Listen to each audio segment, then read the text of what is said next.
I came to the Israel-Palestine question as a very apolitical person, and I'd never really been to any rally since university days. But like many of you, I've come to do some reading and seen the huge injustice that's occurring with the humanitarian crisis happening in Palestine at the moment, and was driven to speak up when I was reading with my daughter her text in Year 9, which was all about the resistance in World War II.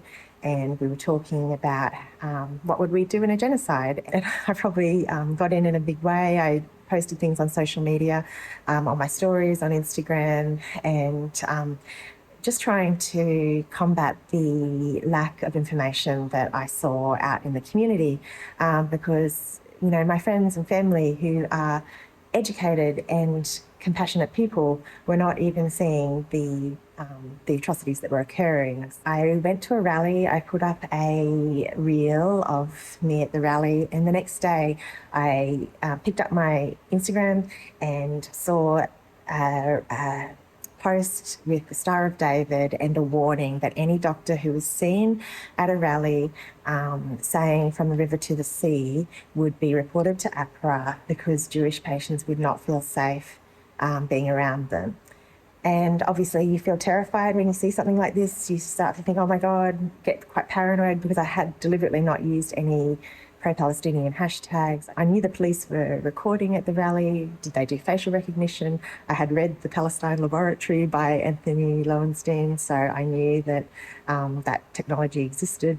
Then the next I heard of it was that a friend of a friend told me that I'd been featured on the Not My Doctor 48 Instagram account, which is now a private account and is locked, but had been public at the time. And it's an account that we don't know, it's done by anonymous people, but we suspect they're doctors.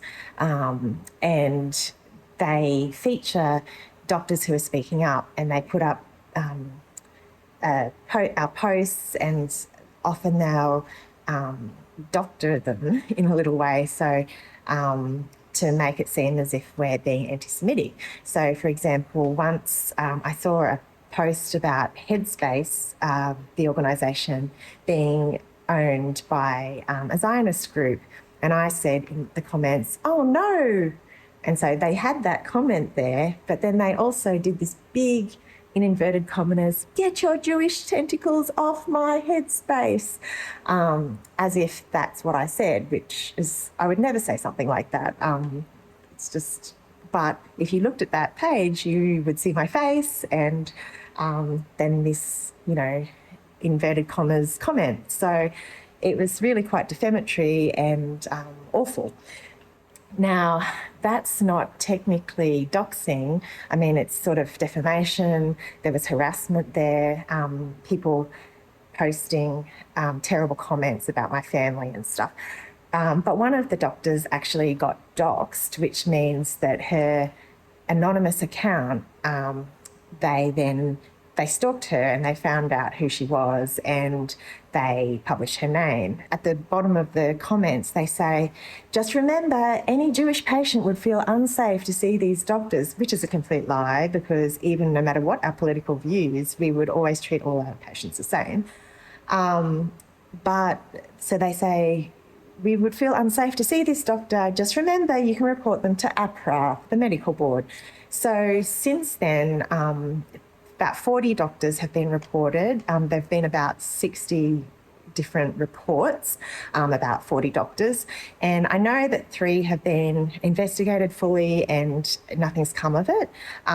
But there's so many other doctors still waiting for their investigation to go through, and it's exhausting. I haven't heard from AHPRA yet that I've been reported.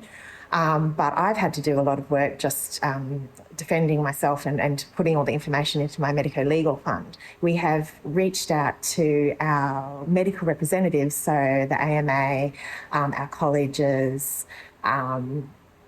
and AHPRA, we haven't heard anything back from any of them. And we've also reached out to our MPs, haven't heard anything back. The Human Rights Commissioner, unfortunately, haven't heard anything back. So this has all been happening since about December, and we haven't had any support. Then what happened was in early February, this group that you may have heard of, the WhatsApp group called JEWISH, Creatives and Academics. It's a group of Zionist creatives and academics who've got together, and they had their transcript from their WhatsApp group was leaked to the media. And there was a huge brouhaha about these people's names being leaked, and apparently they were doxed, even though most of these people had already signed a public open letter, so their names were already in the public domain anyway. This was portrayed in the mainstream media as a support group, and the leaking of their names was considered anti-Semitic and like publishing a list of Jewish names. Because I'm a writer, I was leaked. I saw that transcript, and believe me, it is not a support group. I know what a support group looks like. This is not a support group. It was very intense, very fast-paced, very organised, and it was basically, let's list all the people who are pro-Palestine or who have been saying things against Israel, and we'll try to basically get them fired or get their publishers to drop them. That happened, and then our Prime Minister and our Attorney General rushed through some anti-doxing legislation, which you've probably heard about. And that happened within a week of this leak. So we were very surprised at that, because we had been agitating or requesting help and support for a long time and heard zilch. Now, I was interviewed about that on 7:30 on the ABC, and I made very clear multiple times that I thought it shouldn't be a legislation that should be rushed through, because it had serious ramifications for whistleblowing and the right of the public to know. I did say that even though doctors had been harassed and doxed, we would have appreciated some support in the form of something like that, but we hadn't received it. And that wasn't it interesting that it was rushed through for one group of people, but not for another. There is a problem with AHPRA. People do tend to use it for vexatious complaints, because it's very easy to make a complaint there. You just log in and just write something. I just want to tell you the details of what being deregistered means, because I have had lovely, well-meaning people say to me, don't worry, I know a lot of people who would love to see a pro-Palestinian doctor, so you'll never be out of work. And that's lovely, and that's not the issue. Most of us doctors who are advocating for human rights are very busy and we're very popular, and we have loyalty from our patients and often from our workplaces as well. So that's not the issue. The issue is that if you actually get deregistered, you just can't work as a doctor anywhere. You can't work in any clinical capacity in Australia. Doctors do have, we're respected in the community and our voice is listened to. So it's like a systematic and concerted effort to silence us. But my colleagues, we won't be silenced, and we're very proud to stand next to each other and to support each other, and we know that we're on the right side of history and we're doing the right thing. We know that we're standing up and speaking out against an apartheid state that is committing plausible genocide.